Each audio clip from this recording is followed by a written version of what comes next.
China just built a fleet of ships that would sound made up if the numbers weren't real.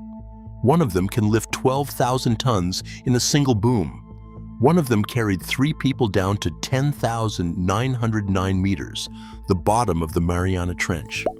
One of them installs a wind turbine so big that a single unit powers 55,000 homes. And the last one, number 1 on this list, generates electricity for an entire offshore oil field without carrying 1 drop of fuel. Hold on to that last part, because it's the whole point. Every other ship you're about to see runs on something.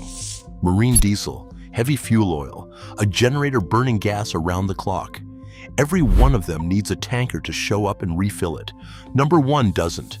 It has no fuel tank, no engine burning diesel, and no supply ship coming out to top it off because it makes its power out of nothing but ocean wind. So these are China's 10 most incredible ships, counting down to the one that runs on nothing at all. And the reason number 1 lands the way it does is that all 9 ships in front of it are chained to fuel.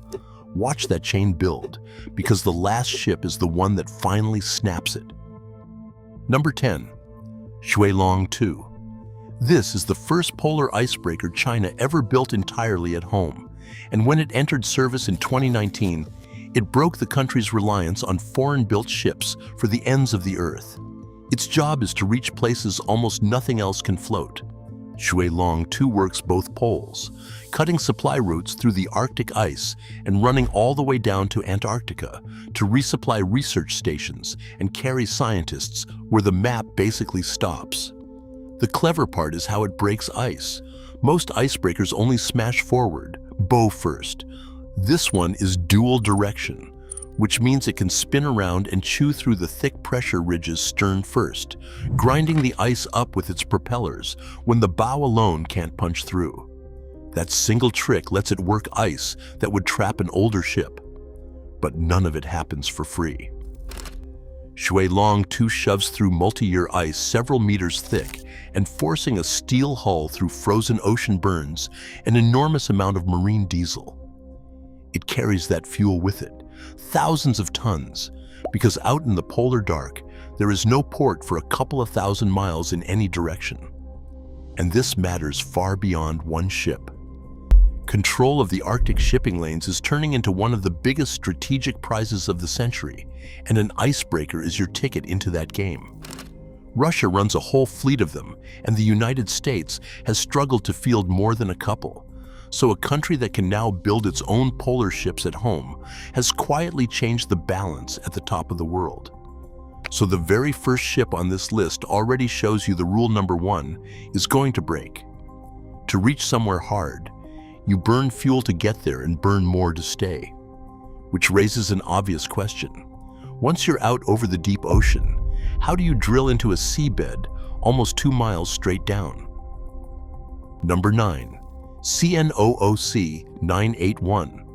This one is an ultra-deepwater drilling platform, a floating semi-submersible rig the size of a small stadium that sails into the South China Sea and drills for oil and gas in water up to 3,000 meters deep. That is nearly 10,000 feet of ocean underneath it, before the drill bit even touches the seafloor, and from there it can bore several kilometers down into the rock. When it first deployed back in 2012, it was China's first homegrown deepwater rig, and it did something bigger than drilling. It let China chase energy in contested waters without renting a foreign platform to do it, which is exactly how a drilling rig ends up being a geopolitical statement parked in disputed sea.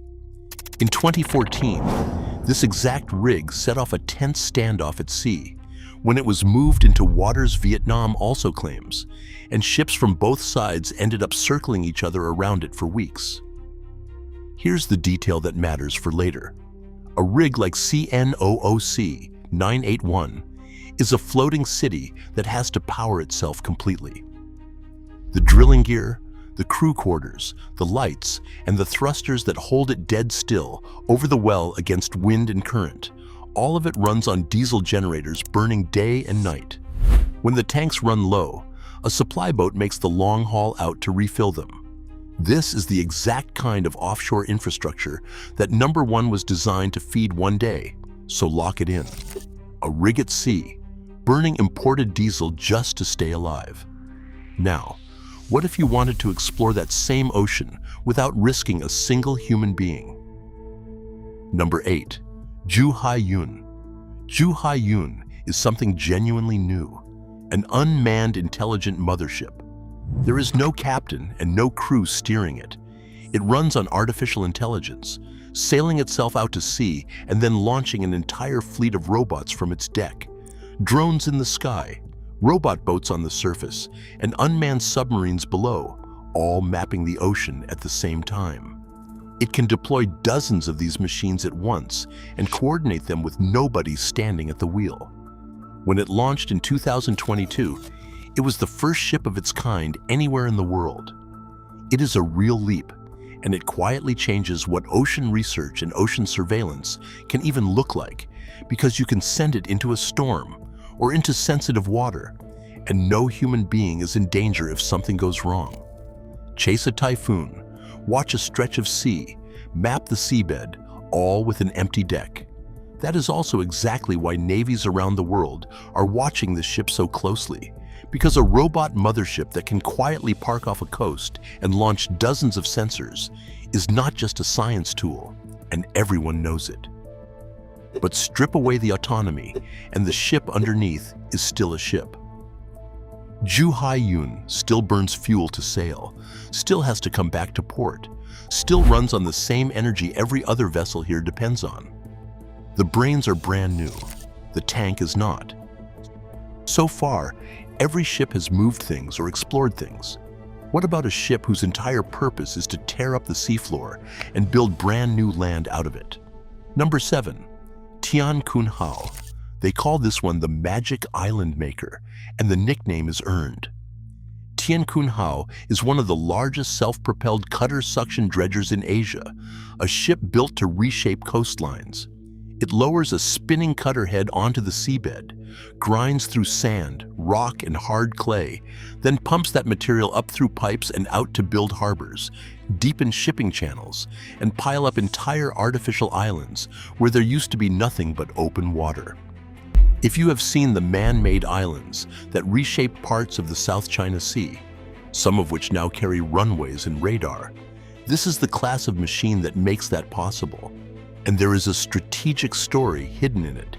Because after other countries restricted exports of advanced dredging technology, China went and built its own, which is how a dredger became a symbol of not needing anyone's permission. Doing that is pure brute force. Grinding through the seabed and moving that much material every single hour takes a huge, constant flood of fuel. Tian Kun Hao is a fuel-hungry beast by design, because that is simply what it costs to move mountains of sand. And that is the pattern building across this whole list. Bigger job, bigger engine, bigger fuel bill, every time. Hang on to that, because number 1 does the exact opposite of everything you are watching. But before we get there, look at the ship that carries a small city's worth of cargo with almost nobody on board. Number 6. COSCO Shipping Universe. When it was delivered in 2018, COSCO Shipping Universe was the largest container ship China had ever built, the lead vessel in a class of 6. It is 400 meters long, and it can carry 21,237 standard shipping containers stacked into a floating steel wall. People call ships like this a shopping mall on water, and it fits, because a huge share of the things sitting in your house right now probably crossed an ocean on a vessel exactly like this one, running the maritime Silk Road between Asia and Europe. Here is the part that surprises everyone. A ship hauling more than 21,000 containers is run by a crew of just over 20 people. That is it. 20-something human beings moving a floating warehouse halfway around the planet, with an intelligent monitoring system watching the engine and the cargo, so a skeleton crew can manage that much steel. But it moves on heavy fuel oil, burning it around the clock across the entire voyage, and it pulls into port to refuel like everything else. Enormous scale, a tiny crew, and a fuel bill the size of the ship. When a supply chain this big depends on ships this thirsty, whoever controls the fuel, and the narrow choke points these giants have to squeeze through, like the Strait of Malacca, controls the trade. If you are into this kind of thing, the ships and the engineering that almost never make the news, go ahead and subscribe. That is the entire channel, one of these breakdowns a week. Now back to the countdown, because the next three are where it gets serious. Number 5. Zhen Hua 30. Zhen Hua 30 is the strongest crane vessel on Earth. Its main crane can lift 12,000 tons in a single boom, and with the auxiliary hook working alongside it, more than 13,000. To put 12,000 tons in perspective, that is like hoisting roughly 8,000 cars at once, dangling off one crane, out at sea, on a ship that has to hold itself perfectly still the entire time it lifts. It took Chinese engineers years to build something that could do that. And it does not just lift heavy, it lifts with insane precision. Zhen Hua 30 set the final joint of the undersea tunnel on the Hong Kong-Zhuhai-Macau Bridge, the longest sea crossing in the world at about 55 kilometers, the one that ties 3 cities together across the Pearl River Delta and opened in 2018. Lowering a piece that heavy into place underwater and landing it within centimeters is the kind of thing that should not be physically possible. And when it is not lifting bridges, this same ship can reach down and haul wreckage up from 1.5 miles beneath the surface. But holding its position takes a dozen thrusters running hard, and every one of them runs on fuel the ship carries in its own tanks. Even the most precise machine on this list cannot do a thing until it is full, which is the exact problem the next ship exists to solve, out where the wind farms go up. Number 4. Ganghangping 5. Ganghangping 5 is a self-elevating installation vessel, and it does something that genuinely looks like a magic trick. When it reaches the spot where a wind turbine needs to stand, it drops 4 enormous legs, each 135 meters long, straight down to the seabed. Then, it jacks its whole body up out of the ocean until it is standing on stilts above the waves, rock steady, no longer even touching the water. From that stable platform, its crane can hoist 1,800 tons, more than 200 meters into the sky.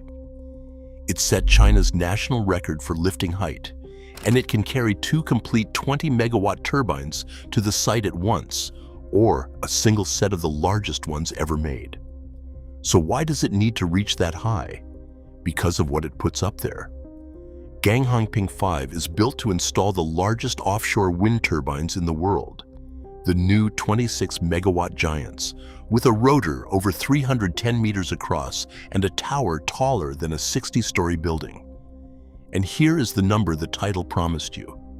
Just one of those 26-megawatt turbines generates around 100 million kilowatt-hours a year, enough to power roughly 55,000 homes from a single turbine standing in the sea.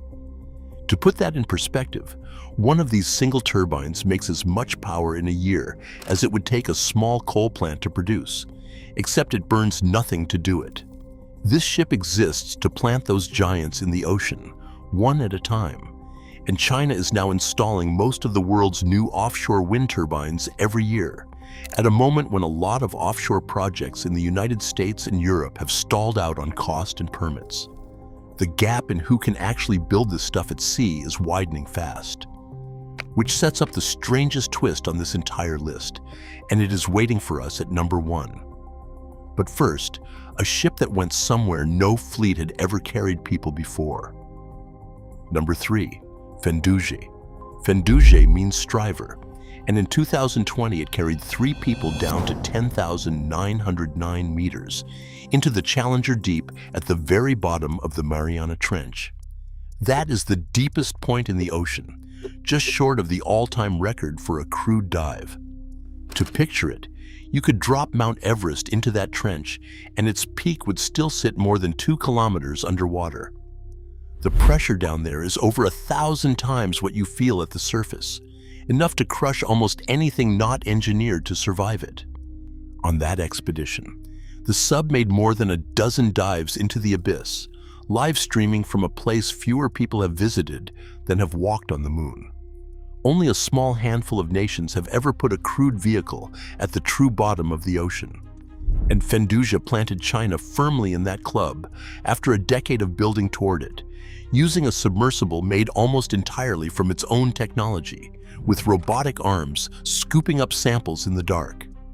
And the deep is not just a science trophy.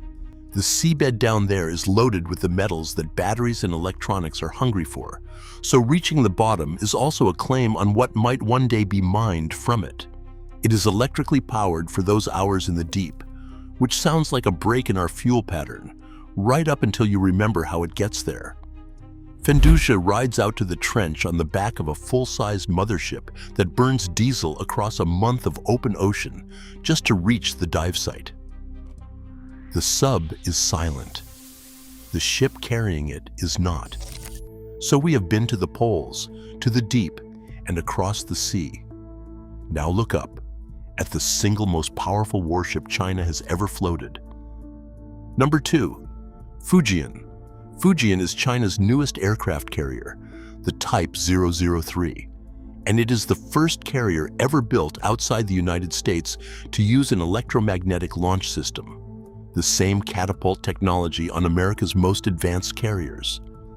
Instead of flinging jets off a ski jump ramp, it launches them with electromagnets, which lets it send up heavier aircraft carrying more fuel and more weapons, planes like the new J-35 stealth fighter. It is a real leap, an 80,000-ton statement about how fast this Navy is moving, carrying an air wing of dozens of combat aircraft. It was commissioned in November 2025, with Xi Jinping on board to test its new electromagnetic catapult himself, and named after the province that sits directly across the strait from Taiwan. But a carrier is the clearest example of the fuel trap on this whole list. Fujian is not nuclear. It runs on conventional power, which means it burns fuel, and it cannot operate on its own. A carrier needs an entire battle group wrapped around it, escort ships and supply ships, plus a constant river of fuel and parts flowing out to keep the whole fleet at sea. All that power projection rides on an unbroken line of tankers behind it. It is worth being fair here. America still runs 11 nuclear carriers that never stop to refuel their reactors and can launch more jets per day, so Fujian is a huge step, not a checkmate. But it is still a step that leans on fuel. So every single ship in this countdown, from the little icebreaker at number 10 to the carrier right here, is chained to the same thing. Fuel that has to be made somewhere, loaded onto a ship, and physically delivered across an ocean, which is exactly what makes number 1 look like it arrived from a different century. Number 1, Haiyou Guanlan. Haiyou Guanlan is China's first deep-sea floating wind power platform, and it does the one thing nothing else on this list can do. It generates power out in the open ocean from nothing but the wind. It is a semi-submersible platform more than 200 meters tall, roughly the height of a 60-story building, floating 136 kilometers off the coast of Hainan, so far out that it sits in water deeper than 100 meters where a normal fixed turbine simply cannot be built. A wind turbine is mounted on top, tethered to the seabed, and riding the waves while its 158-meter rotor turns. One sweep of those blades covers an area of nearly 2.7 soccer fields, and the whole thing is built to shrug off typhoon winds up to 84 meters per second, out where no fixed tower could ever stand. Here is the twist the whole countdown was building toward. Remember CNOOC 981, back at number 9, that drilling rig burning diesel around the clock just to keep its lights on? Haiyou Guanlan is the answer to exactly that kind of setup. When it connected to the grid in 2023, the clean power it makes started flowing straight into the Wenchang oil field, running the oil and gas platforms out there that until then had to burn fuel on site just to make their own electricity. A wind turbine at sea, quietly powering the very oil rigs that used to burn fuel to stay alive. It saves nearly 10 million cubic meters of natural gas a year, cuts carbon emissions by about 22,000 tons, and it never once stops to refuel. because it has no fuel to run out of. Every other ship on this list burns fuel to do its job. This one makes the fuel unnecessary, and China is not stopping at one. Just yesterday, on August 6, 2026, they switched on the next one, Haiyou Guanlan, an even bigger platform carrying a 16-megawatt turbine, more than double Guanlan's, feeding green power straight into the Lufeng oil field. The platforms keep getting bigger, the turbines keep getting bigger, and the entire idea is a power source at sea that no tanker ever has to visit, which quietly pulls the fuel supply line out of the ocean completely. And that is the part that reaches past engineering. A fuel line is a weakness. It can be blockaded, cut, or priced out from the other side of the world. A rig that makes its own power from the wind above it has no line to cut. For a country that just built 9 other ships all chained to that supply line, that is the real breakthrough. And if a single turbine floating in the ocean can power tens of thousands of homes with no fuel at all, the obvious next question is, what happens when China aims that same idea at land? Because there is a new modular nuclear reactor designed to power 500,000 homes, and it doesn't refuel anything like a normal plant does. That breakdown is on screen right now. Start with that one.